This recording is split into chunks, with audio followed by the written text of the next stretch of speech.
Olá, meu nome é Walter Wolff, tenho esse canal aqui no YouTube, esse canal Walter Wolff, para ensinar alemão para você, alemão básico, desde o início. Já postei mais de 100 vídeos, estou fazendo revisões agora de diversos assuntos da gramática, mas hoje eu vou postar um assunto interessante que vai chamar a tua atenção, que é mostrar para você que a gramática básica alemã, ou seja, a estrutura da língua alemã, é muito parecida com o português. Não só com o português, mas como português, francês, italiano, inglês. Por quê?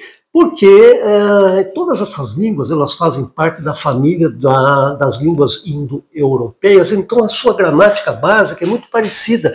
Embora a gramática específica, a gramática dos detalhes e o vocabulário sejam diferentes, mas a gramática base, a gramática geral é igual. E como é que eu vou mostrar isso para você? Eu vou utilizar a conjugação de um tempo verbal chamado no pretérito. Vamos pegar aqui o pretérito perfeito composto em português, né, com a seguinte frase: eu tenho viajado a São Paulo. Eu tenho viajado a São Paulo. Você percebe o quê? Que é um pretérito perfeito composto, porque ele vem formado pela conjugação de um verbo auxiliar, ter, no caso, ter, e mais o particípio no verbo viajar. Eu tenho viajado a São Paulo.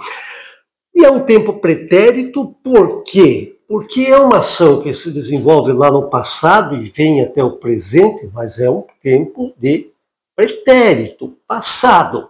Pretérito perfeito composto. Bom, como é que seria esse verbo, essa situação conjugada em inglês? Veja só, eu vou traduzir na íntegra e a frase ficaria assim: I've traveled to São Paulo. Em inglês, nós temos a mesma situação, nós temos o verbo ter, no caso to have conjugado, mais o past participle, né, traveled, formando o que nós chamamos o tempo composto em inglês, o present perfect. Mas então, a formação é a mesma aqui no português, um verbo auxiliar conjugado mais o particípio. Como é que seria isso em italiano? Está aí a frase em italiano: eu ho viaggiato a São Paulo. Eu ho viaggiato a São Paulo. O que é esse o? É o verbo avere, ter, conjugado no presente e mais o particípio passato, né, do verbo viaggiato, formando o passato próximo, e o viaggiato a São Paulo. Mas só que em italiano, assim como nós vamos ver no francês e no alemão, os verbos que indicam movimento, no caso do andare, não o viaggiare, mas o andare, ele exige a conjugação com o verbo auxiliar essere. Então, como é que seria isso? Eu vou conjugar com o verbo andare, de ir. Eu sono andato a São Paulo. Eu sono andato a São Paulo. Bom, o que nós vemos aí? Que simplesmente houve a mudança do verbo auxiliar ter, no caso avere, para o verbo auxiliar ser, o verbo essere. Eu sono andato a São Paulo. Mas o princípio é o mesmo. É a conjugação de um verbo auxiliar mais o particípio do verbo. Nesse caso aí, temos o passato próximo em italiano. Bom, como seria isso em francês? Está aí. Está em francês: j'ai voyagé a São Paulo. J'ai voyagé a São Paulo. O j'ai é o verbo avoir, conjugado no presente, e o mais o particípio, que é voyager, j'ai voyagé a São Paulo, formando o famoso passé composé em francês. Passé composé, novamente um tempo composto formado por um verbo auxiliar, no caso avoir, mais o particípio. Bom, em francês nós temos também a situação, como em italiano, de verbos, alguns verbos, principalmente os verbos que indicam movimento, de que o passé composé é conjugado utilizando seu verbo être, o verbo ser, como o verbo essere no italiano, aqui no francês o verbo être. E conjugamos ele no presente do indicativo, no presente, e mais o particípio do verbo, ficaria assim. Veja como ficaria. Je suis allé à São Paulo. Je suis allé à São Paulo.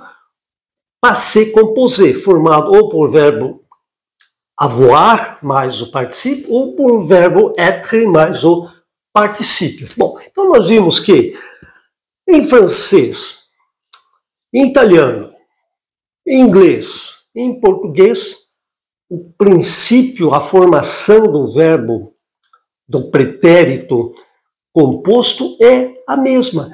Bom, e em alemão, como é que seria isso em alemão? Vou colocar aqui em alemão, veja só. A mesma frase, ich bin nach São Paulo gefahren. Ich bin nach São Paulo gefahren. O que nós temos aí?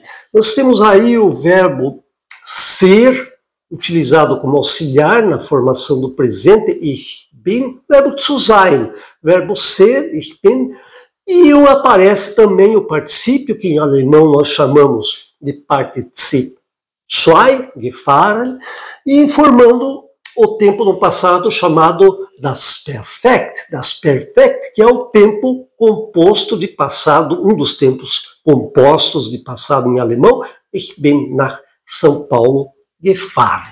Bom, eu mostrei então para vocês que conjugação do tempo composto em alemão, que nós chamamos de pretérito composto em português, ele tem as suas semelhanças, ou seja, é o mesmo princípio de conjugação, tanto no inglês, como no italiano, como no francês e como no alemão. Eu quero mostrar aqui o seguinte, que essas línguas indo-europeias, onde o alemão se inclui, tem muitas semelhanças. A sua gramática base, a sua sintaxe, são todas parecidas. O que muda são as suas gramáticas específicas e o vocabulário. Então, está aí. Esse é o vídeo de hoje. Espero que vocês tenham gostado. Se gostou, clique no gostei. Me acompanhe aqui nos próximos vídeos para aprender alemão básico aqui comigo, Walter Wolff. Até o próximo vídeo. Tschüss.